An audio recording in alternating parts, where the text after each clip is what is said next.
Going live. Okay, this Hangout is on air. Nice. Cool.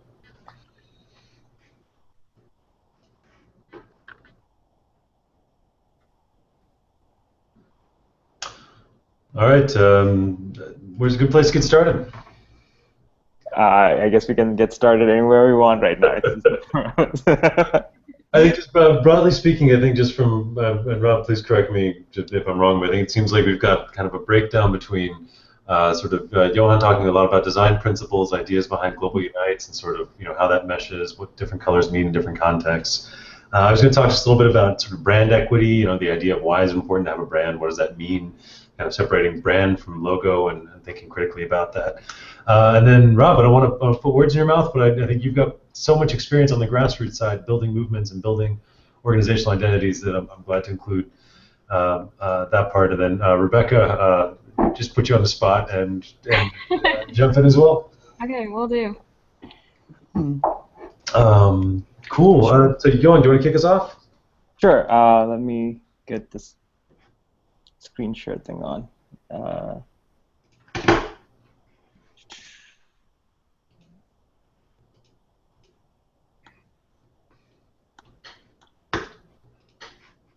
Okay, is it sharing? I guess, yeah. Yeah. Yeah. Cool.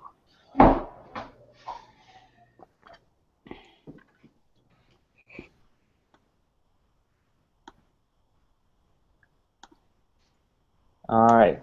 So I guess I wanted to go through a few things from the Global Unites perspective, as far as like how we went about figuring out our brand. I mean, it's an ongoing process. We're still figuring out a few things as well. But I think personally, what I can contribute is like the look and feel of what Global Unites is. So these are a few steps that like help like in figuring out the outlook of the brand. These were like a few things that we went through. Like we went through a brainstorming process to figure out like what our values, the symbols we want to use, and the audience that we're trying to reach. We tried to figure out like imagery, like inspiration imagery.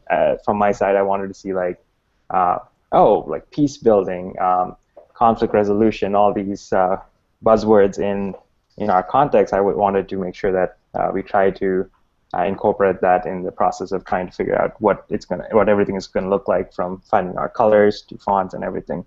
And then choosing colors, context matters, and then fonts as well.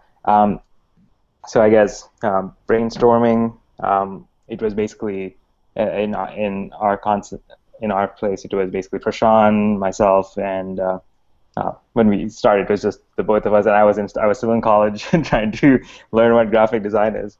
But we basically had like a sit down, and we were like, hey, so starting this movement called Global Unites. Or no, it was called. We were trying to see what the name was. He was saying Global Movement. And this is the idea we're trying to become an umbrella organization to other organizations like Sri Lanka Unites, or any organization that needs our help to get started and stuff like that. So that was we were trying to figure out, hey, like what kind of colors do we need, what kind of fonts, and then all in all, from Prashant's side, what I was asking was like, tell me what the movement is going to be like and what the feel of it is, because we need to connect with people on a emotional level as well. I guess I'm going to give it to Chris for a little bit, just to say like the importance of the brand as well, so that I can continue from there. Chris, you want to pitch in, and then I can talk a little bit more about color selection and stuff like that.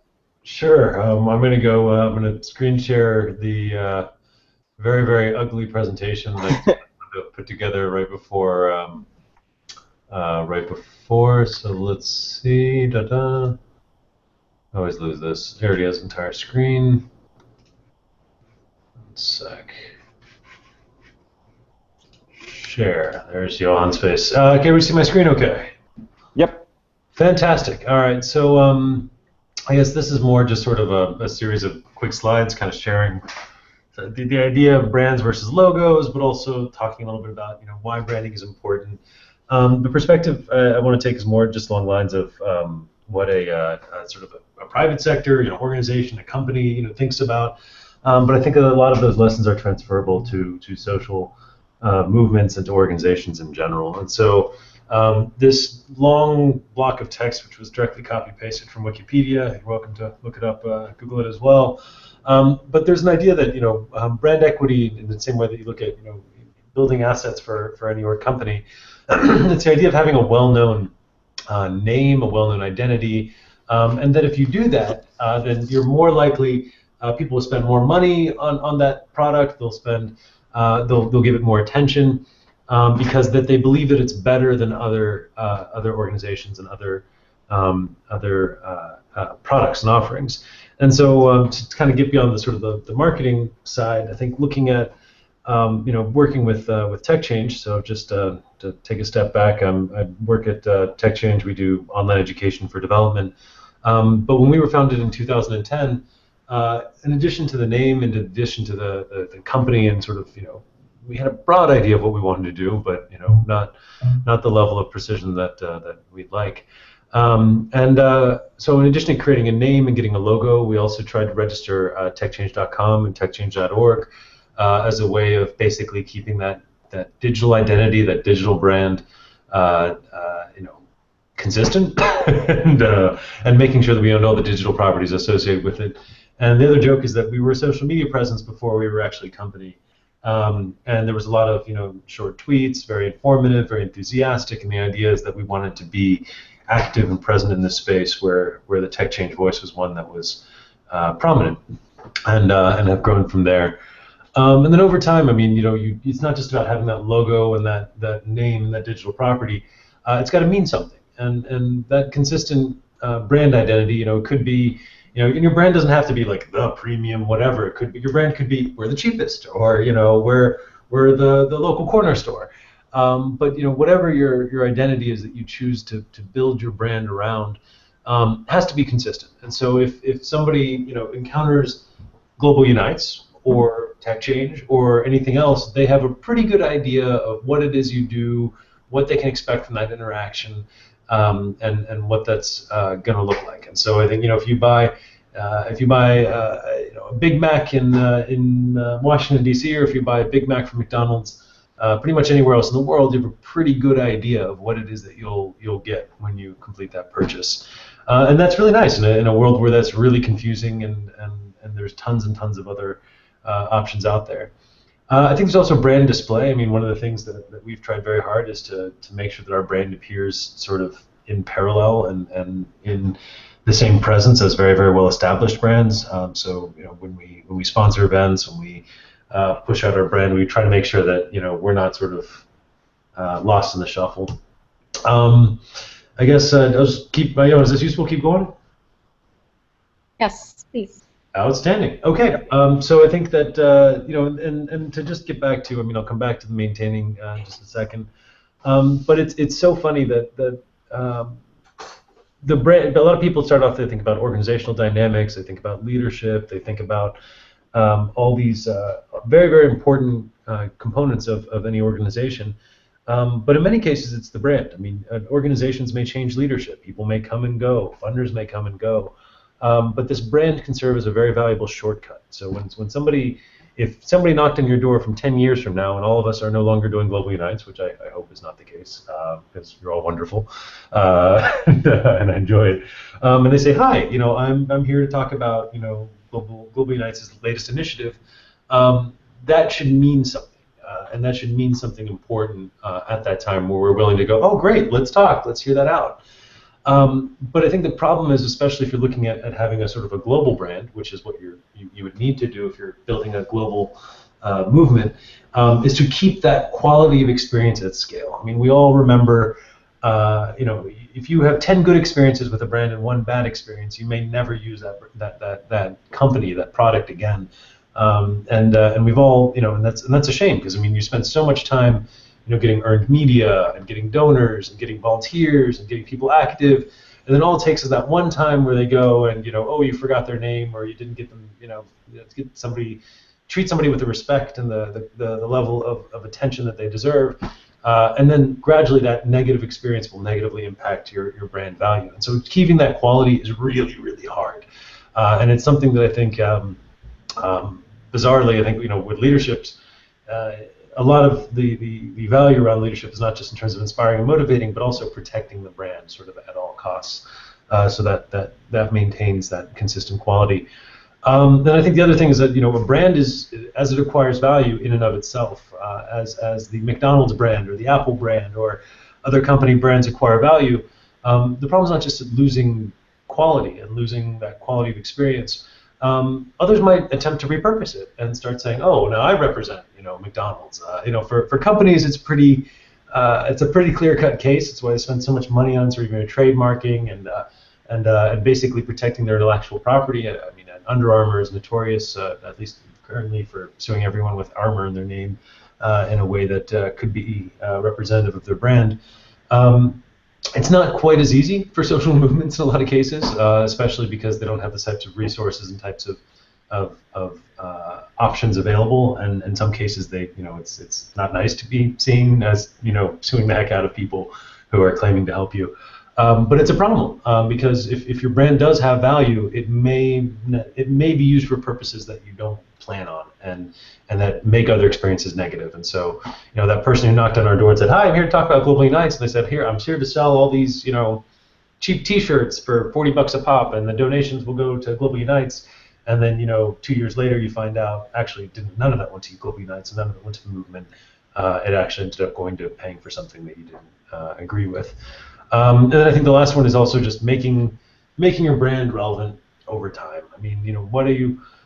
If your brand is a train company and trains don't exist anymore, are you a train company or a transportation company? And having a brand and a logo and identity that I think can survive that and maintain that organizational relevance.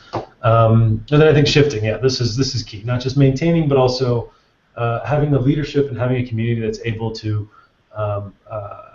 understand that these are not necessarily fixed identities. These are identities that are negotiated over time and applied to a variety of purposes. So I think for Global Unites, if you're looking at sort of global peace building and youth empowerment, well, what does it mean if you've achieved a certain level of peace that you set out? Do you now become more involved in democratic politics? Do you now become more involved in education? What does that shift look like, and how do you make that shift in light of keeping your brand quality and brand maintenance where it should be? And then it's difficult. It's really difficult to measure. I mean, if you were asked to assess a brand value for everything but the largest companies, it's not easy. But it's also something that it matters. I mean, if Global Unites say backs a political candidate or calls up funders who are very very familiar with their stories. Just the fact that it's Global Unites has value, and I think that's something that if we've done our jobs well, so I think that's something to just look at, which is even if you can't measure it, it doesn't mean that it's not worth considering.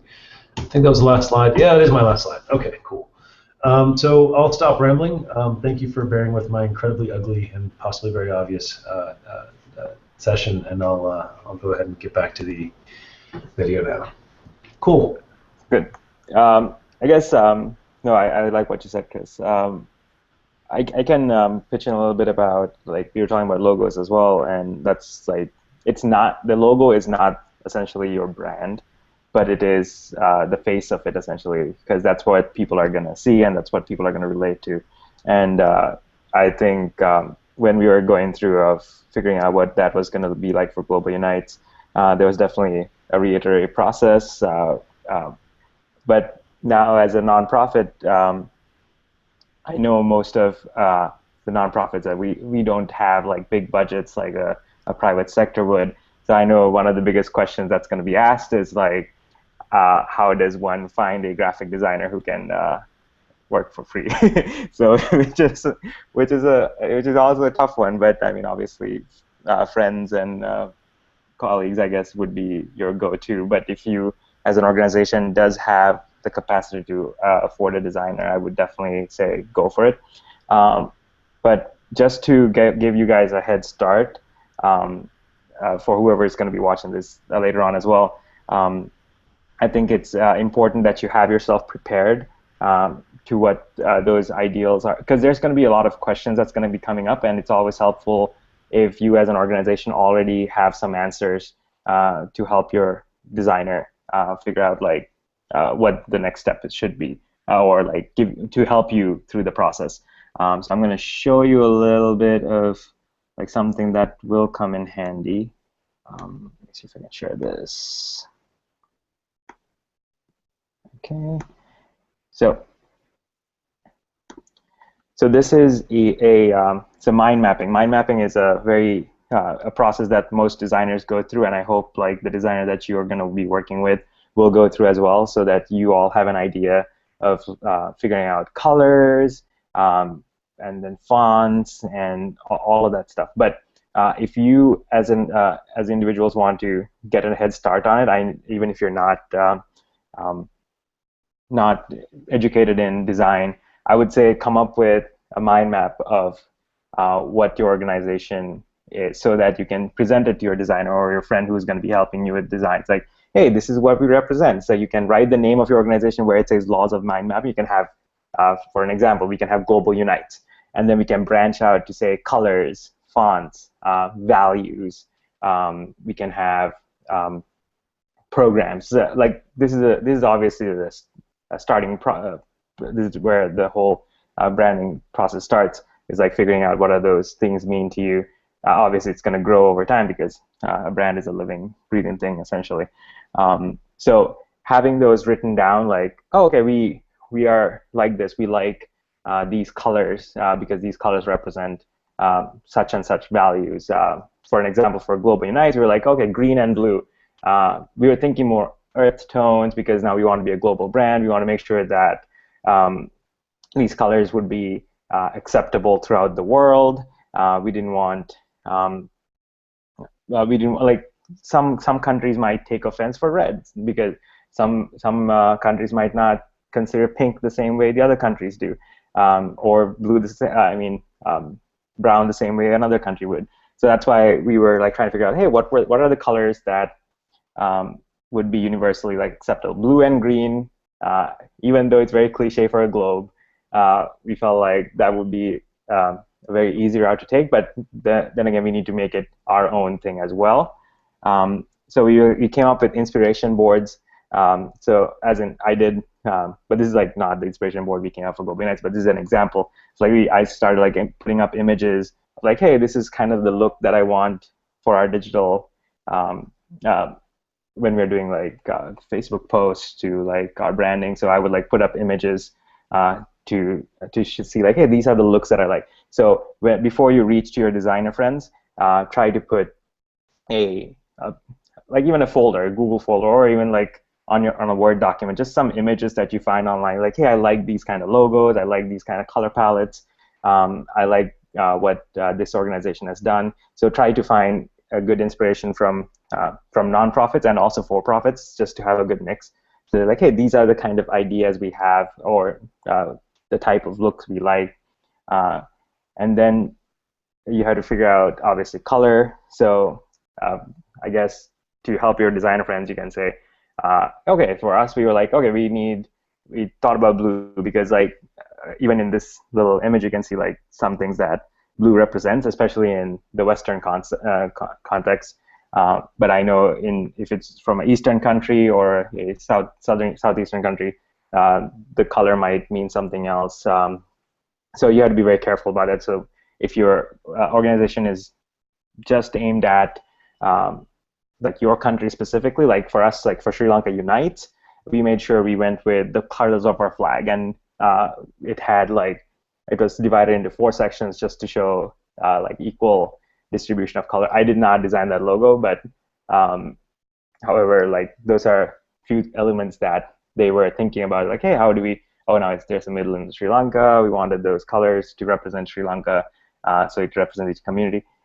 It is a very busy logo. However, within the context of Sri Lanka, symbols like that they work because it is. If you have ever been, like, it's a very busy country.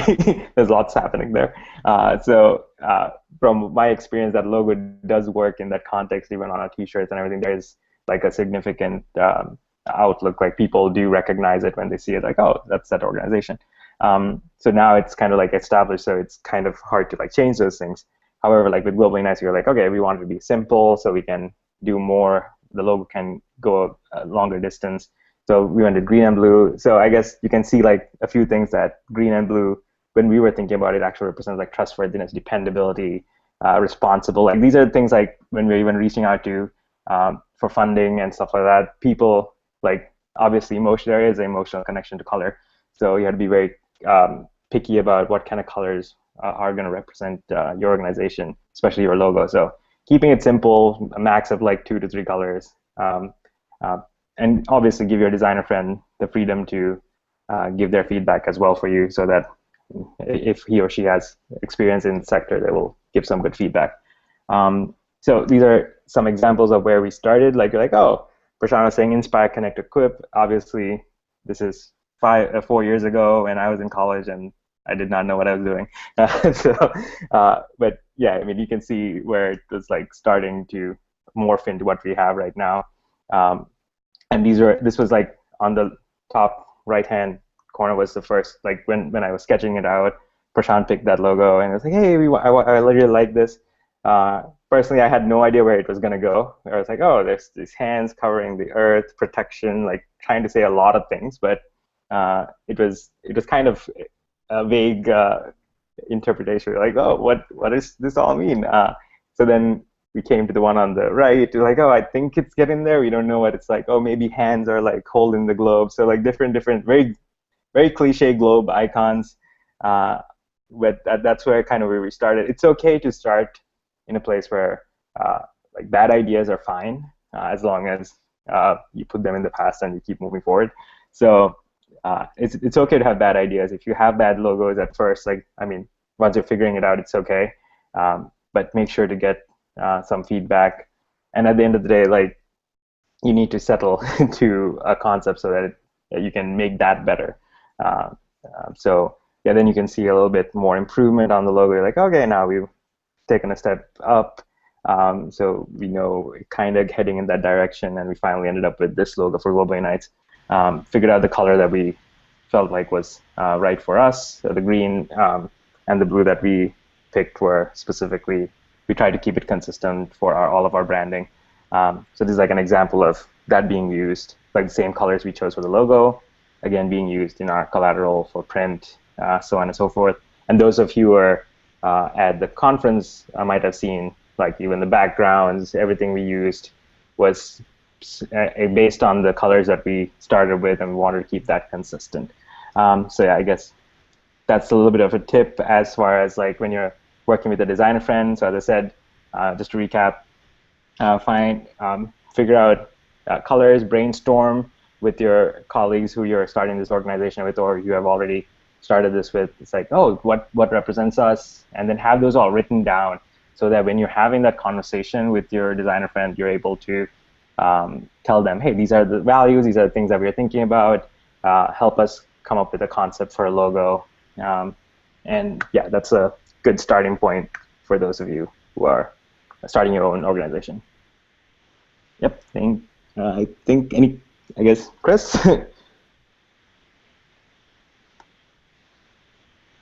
I just realized I'm muted. So no. That's fine. Fantastic. Now just turn over to Rob and Rebecca, I think, just in terms of comments, thoughts, and Mm-hmm. So actually, Johan, when you were doing your presentation, it was stuck on the mind mapping slide when I was looking at it, so I didn't see the other things after that. Oh no. But I think I understood what you were saying. I just didn't see it as an example. But one of the questions that I've had in general, and this is something that I was actually recently talking to my boyfriend about, who works in like communications and for his organization, is basically like, branch off groups, or in our case, we have Global Unites and then all of the different Unites. Should there be consistency in that brand, especially the logo, in some way? Because I was just looking at the Facebook pages of Uganda Unites, Kenya Unites, Sri Lanka Unites, and they all have the same concept of like having a outline of the country and then the flag colors kind of circling it. Is that something that we've encouraged them to do in terms of their, trying to maintain some consistency with the brand? Is there any I mean, when we're looking at, the people that we're working with, is there any push in terms of doing that? And what are like the merits of kind of altering a brand or like tailoring it for like subsidiaries? Did that make sense? Okay, just unmuted myself.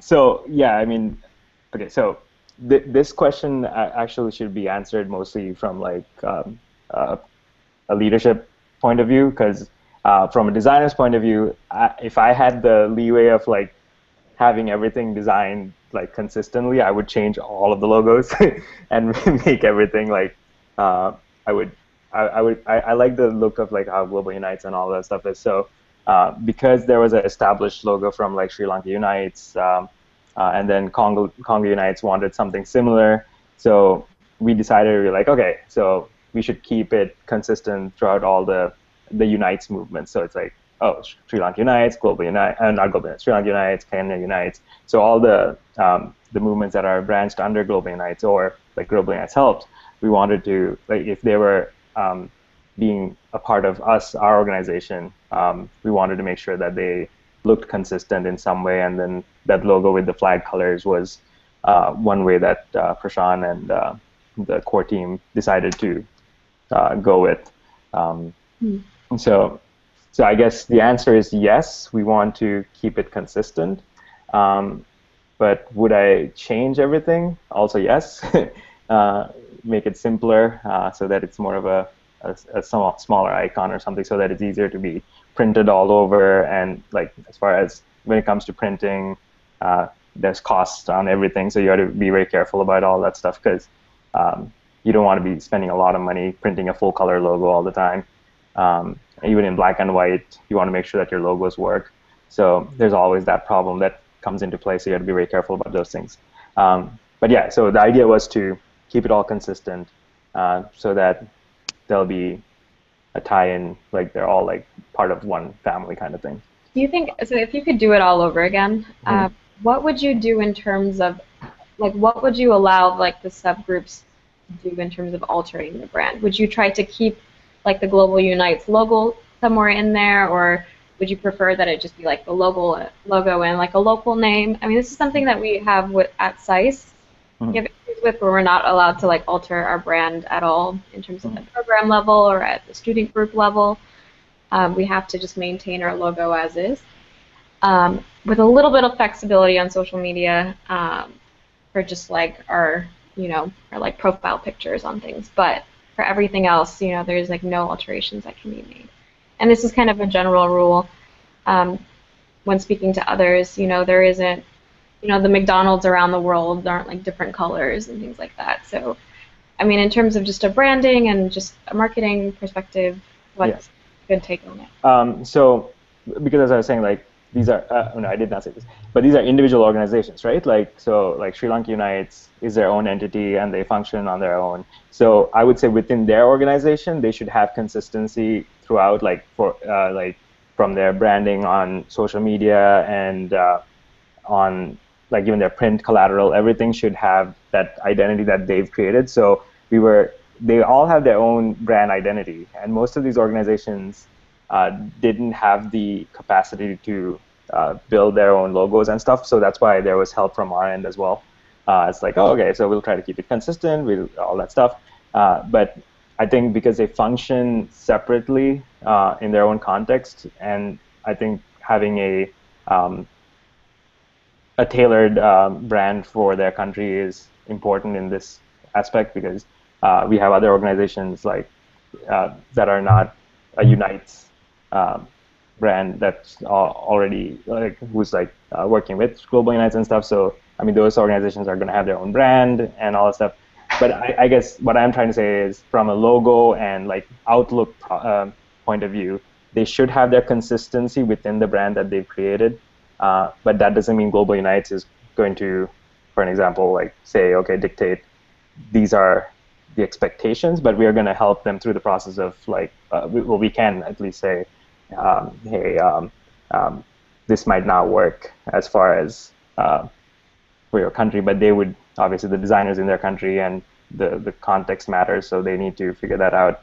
But we can definitely give them advice I can't personally tell them this is not the way to go. I guess it's just more of like a Mm-hmm. build a brand. Would you encourage? So let's not use like the different unites as the example. Okay. If you were going to do this with a different group that had subsidiaries, what would be like the best way of like continue to promote the brand? Would you allow for that customization, or is it better just to do what McDonald's is doing, or doing what Coca-Cola is doing? Like if you could have like best case scenario in which you are kind of in charge of what they're doing, does it make more sense to kind of have each individual mini brand be tailored or somehow linked to the mothership but not necessarily have the same imagery? Or what would you do? Yes, you're right. So that would be exactly it. So I think UNICEF, I mean, UN Foundation tries to do it, probably not the best example as far as Outlook, but they try to keep it consistent as far as their color schemes, the logos, the fonts. They try to keep it as consistent as possible with their subsidiaries. So yes, so we would try to, if we were to do it like, okay, Global Unites is actually going to dictate on like how the other Unites organizations are going to be, we will definitely then be like, okay, this is the only font you can use to type Kenya Unites, Sri Lanka Unites, Congo Unites, and stuff like that. So we will also say your logo, it has to have either the two hands in it or something of the sort. So yes, if it is an organization that's like, there's like a big organization and then you're going to have subsidiaries, you will have to make sure that the fonts are the same, like even the body copy that they're going to be using to type, like even an email to, even if they're typing, like even if for social media purposes, if they're doing like, oh, two bars on top and bottom, like make sure that all of the colors, everything is consistent all throughout. Even if the country changes, I would say we would have to find like colors and stuff that would work all over the globe, and also keep, there should be a consistency in font, in iconography, and all of that stuff as well. So yeah, agreed. I don't know if that answers your question though. It does, yeah. Yeah. Chris, do you have any input to that? Not particularly, but I think there's trade-offs to any approach. I mean, there's an advantage to having brand consistency. There's an advantage sometimes to allowing local customization within certain restrictions. Maybe you can change parts of the display, but not the colors. Maybe you can change, certain things in terms of making it more relevant, but not losing that fundamental identity. I mean, that's always going to be, if it's the same and it's easily recognizable, then that you're able to transfer that value across continents. But if it's not, if it's only culturally appropriate for like the U.S., then you're also going to lose something there too. So I think it's like a better example might be like Coca-Cola. It's a Coca-Cola can looks like a Coca-Cola can, pretty much, even with different languages and some slight tweaks. But they actually change the flavors based on local preferences. Same with Heinz ketchup. Same with a couple others, where bizarrely the most important part about a Coke is not the flavor. The flavor actually changes, but the branding stays the same. So I think that's, I don't know, something on that note. Rob, any thoughts? Yeah. Yeah, definitely. Can you hear me? Yep. Okay. I also had prepared this small presentation, but I would not go through it all because you have already covered most of it. So I will just maybe I would still share it, and no, I'm sorry. Do you want to just run through it and then see what comes up? I mean, no worries if there's redundancies. I think it's just, I don't know. I'd love to just hear more about your approach regardless. Sorry? I'd love to just hear more about your approach regardless, even if parts have been covered. So if you want to run through it, I mean, we can just see how it goes. Okay. Okay, maybe I can just briefly tell, and I'll send you what I had just put it in a PowerPoint later on. I can't. There's something wrong with I did my Windows on you, and there's some issue. Anyways. So first of all, I just wanted to briefly say that for me, a good brand is something which is simple, catchy, consistent, and it registers easily with the audience and lasts longer. And since we're talking about non-profit and NGOs here, but I think they still have rivals like in business. So it's like different organizations are trying to attract people to be part of them and to do something for whatever collective objective. So they have to, there's some sort of rivalry going on. So it has to be, I think a good brand has to be, stand out from its rivals. And then I wanted to add that for grassroots movement, I think the key in good branding lies, key to good branding lies in recognizing your audience. And that means like knowing them really, really well. Their, likes, dislikes, what kind of colors they like, what kind of, slogans they like, or may not like, and at the same time, you have to be very clear about what your audience is. It could be like a mass, you could brand your organization for mass appeal or for a specific small group of people.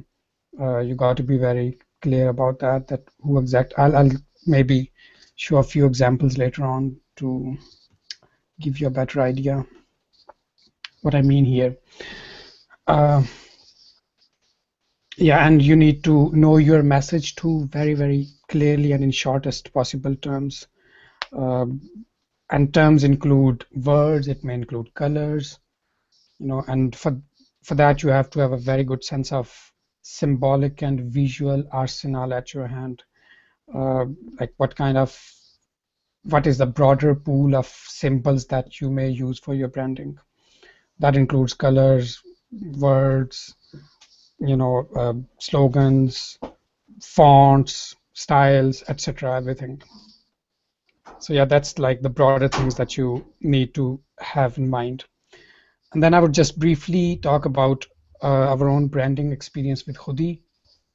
It was so that to begin with, we hired actually a company who were specialists in branding, and the Hoodie's logo that they have made, I think it's not my so much favorite anymore, to be honest.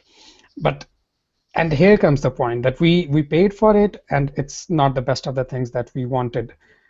And the things that we made on our own later on, when our team was, prepared enough, we had one of our team members who started as a volunteer, but slowly, gradually learned graphic designing on his own, and in a couple of years he was able to, make everything.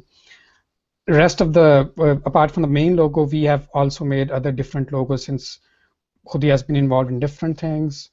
We had a magazine, international conference, and the national conference, and so many other projects, and so many projects had their separate branding, and that branding is different, and that has been done by our own team, and it's much better. But the good part is Hoodie's logo, which is all mixed up. Apparently it has like so many elements to it that it hardly registers something clearly.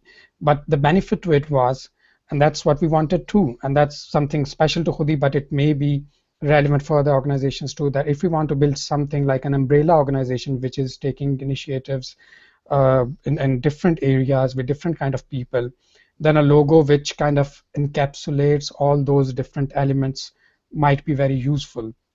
So Hoodie's logo, which is not short and simple, but it shows that, okay, here is an organization which is, kind of working at a national scale and, engaging in all sorts of, activities. And that's the logo. That's what the logo conveys now. So at the end, it helped us because that's how we wanted Hoodie to go on, taking initiatives in different areas and with different organizations and, things like that. So a few more points. When we started, brainstorming about branding, I think the three main things that we debated a lot about and we thought were the most important things were name, logo, and color scheme. General color scheme, which is not just going to be in the logo, but other products of organization too, website, pamphlets, whatever printed material. And maybe, in my opinion, for a startup organization, these three elements somewhat could be the most important basics to decide. And then if an organization is aiming bigger, as Hudi was, for us the challenge was to kind of balance a potential bigger outreach with exactness of the message. And the word Hudi itself that we chose uh, could attract a lot of people, a broader segments of society, but it could also mean different things for different people. So here was a confusion, but that was the whole aim, because we wanted, because this Pakistan, and it may apply to other situations too, where, you know, what you may call divided societies, where there's, you know, divisions and people are not agreeing upon some basic things. So there, you know, you can just use something that appeals to maximum number of people in visual terms, yet, you know, the exact messages that organization produces at different layers and other different occasions could be different. So that was our approach. You know, the word Hudi and the logo itself is a broader amalgamation of different kinds of different backgrounds of people working together for this one national cause. So that's how it fitted in our objective. Yeah, and for that, we used mostly national symbolism, which may not necessarily apply in every case, you know, because nationalism has its own problems, as one can say, predict. But since, you know, under Global Unites, we have different national Unites organizations, initiatives going on too, so it makes very sense to still use some national symbolism, but it's also good to use cultural symbolism, because definitely there's a difference between two, and people working in different contexts would understand it well, that you know, that those slogans and those symbols and those things could come from folk culture, from things which may not be quite out there open, yet they are part of a broader cultural memory. And like, for example, the word laltan that we used, it's no more very popular common word, but when we use it after, you know, it came forward, people were like, wow, this sounds really interesting. It appealed to so many people. It was like one of the cultural symbol which was losing its significance and meaning, blah blah. So you can retrieve something like that people can immediately make sense of, but it may not be very popular. So yeah, that's pretty much all that I wanted to add, and I can send this brief presentation to, which it includes Khudi's logo and other logos that we made to compare with. You know, one is really complex and big and full of so many things, and the other are simple, because that was the nature of the organization and the broader approach that we had to adopt in our context. Otherwise, as I started, you know, a simple, catchy logo is definitely, and not just logo, but brand in its holistic sense is much better than something which has got more elements to it. Yeah, just to add on to what you were saying, I really felt like that's the same thing with Sri Lanka Unites, because that logo, as I said, in the context and with the broader like Sri Lankan audience, it works. But if you think about like, oh, internationally and all, that's why like we tried to go with a very clean, simple logo for like Global Unites. We wanted to make it look like sleek and stuff, just because the donors that Prashant was going to approach was mostly going to be in a Western context, and or like they're going to be people who are dealing with larger brands that are in that like, oh, they want everything to be sleek, clean. Like there's something that they like specifically look for, as far as like even if they get a document, they want it to look like a certain way and stuff like that, so that they'll even consider reading it or even looking at it.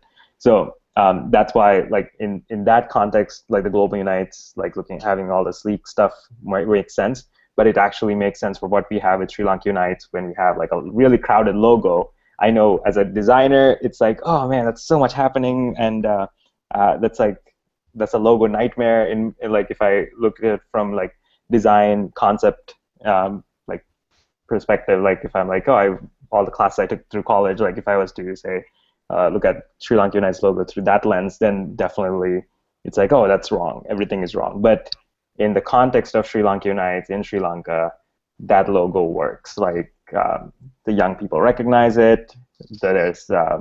there's nationalism related to it. And then even during our conferences, like most of the things that the students took notice of was the logo, and they used the logo as an element in the art that they were producing, in the poetry that we're writing. Like there was that inspiration that came from that logo, even though there was so much happening in it. There's like Sri Lanka, and then there's like the colors of the flag all around. So all those things was busy, but it helped bring that sense of nationality. It's like the message that Sri Lanka Unites is trying to give. And I feel like the same thing what you're trying to say with Kudi is that having all that symbology of that represents your country, like that, those things inspire a type, I guess, nationalism in a sense. So yes, just to, I guess I'm reiterating what you said, but I do agree to an extent of that those like context does matter, and like that's why what we've done with Global Unites is a certain way, try to keep with design principles and stuff like that. So, but yeah, breaking the design principles are fine, but if it's with purpose, yeah, my 2 cents. Yeah. I don't know, Chris, what do you see? How do you feel? I touched on a couple really good points. I mean, I think that's also the idea of, what makes a good brand and what makes a good logo. And I think for social movements, you have a larger challenge, I think, in many ways than I think a company would. I mean, if you sell soft drinks and you need to communicate a brand identity, yes, internally in terms of values, in terms of standards, but externally it needs to be attractive. People have to consume it. I mean, that part's pretty similar, but I think with, especially, you touched on this earlier, Johan, as well, when you're looking at a volunteer-driven movement where people have to put on the mantle themselves and really take ownership of that brand and that identity, when they interact with the cause. A logo that is better in a design sense but does not have the same level of organizational buy-in may be a worse logo than a technically better logo. And I think that's something that just is worth just going back to.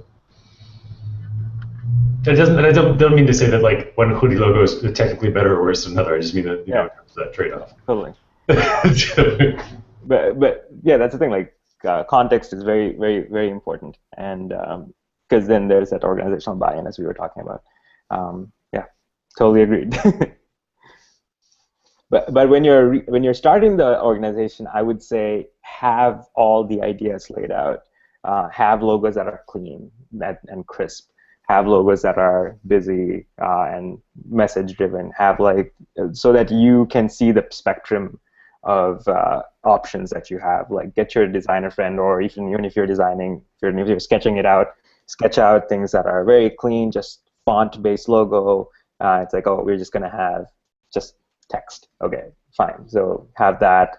Have all these options so that you can make a decision. Okay, this is why we are going this direction. So it's like you made a clear decision as to why you did it, instead of like, oh, I don't know, I just did it because it looked good, because that's not a good explanation, especially when you're a youth movement or grassroots level movement trying to do something like cost-driven. I think you should have an explanation as to like at least why you took that approach, so that you have confidence in, as an organization, you guys have the confidence in why you're doing it. Yeah. Yeah, and if I can add a little bit, yeah. I think it's a really good sign of branding if people ask you what it is about. What does this thing mean? If whatever that element could be in branding, if that kind of makes people curious to get to know why did you choose this, why did you choose that, and like what is this in this logo, what is this cartoon trying to say, whatever. It could be anything. So something that rather engages and encourages people to start talking about what you do is much better than something which just looks good. And since now there is a kind of very common pattern among non-governmental organizations in terms of branding, so I think there's a need to be innovative too, and then come up with something different, and which so that people don't think here's another organization, blah blah. Because in my experience and maybe developing countries generally, since there are so many organizations working, they are really like kind of competing. So it's that market principles of branding somewhat applies there too. How they can attract more people than other different initiatives, and how can their message register better than others? Yeah. Yep, agreed. Rebecca, do you have any questions? Anything to add on? No, we're good. No other questions. All right. So I guess we can wrap it up, or Chris? I think that's a good idea, but I think just thinking about it is so vital, because I think it's we've got, I mean, for Grassroots and for other social movements, you've got a group of committed people, you've got ideally some funders and some people who are excited about what you're doing, you've got a strong message, and I think the means by which to deliver it, and I think figuring out organizational branding is vital if we're gonna be successful at taking anything to scale. And so I'm excited about the conversation as much as any of the conclusions. No, for sure. So yeah, I guess if whoever gets to watch this, if you have any questions regarding what approaches and stuff like that, please feel free to, I guess, reach out to us as well. We can help in the sense of have those conversations with you. As far as design time, obviously we're all busy and we're we have a lot of things happening. So, but we can definitely help you through figuring out the process, if that helps, and giving you feedback. That's definitely something we can help. So yeah. Yeah. Thank you, and thanks, and also Rob for joining at short notice, Rebecca for sharing, and Johan for pulling all this together. This was I think a great conversation, a great way to start the weekend. True. All right, off to New York City. Take care. All right, see you guys. Thank you. Bye. Thank you. Bye. Bye.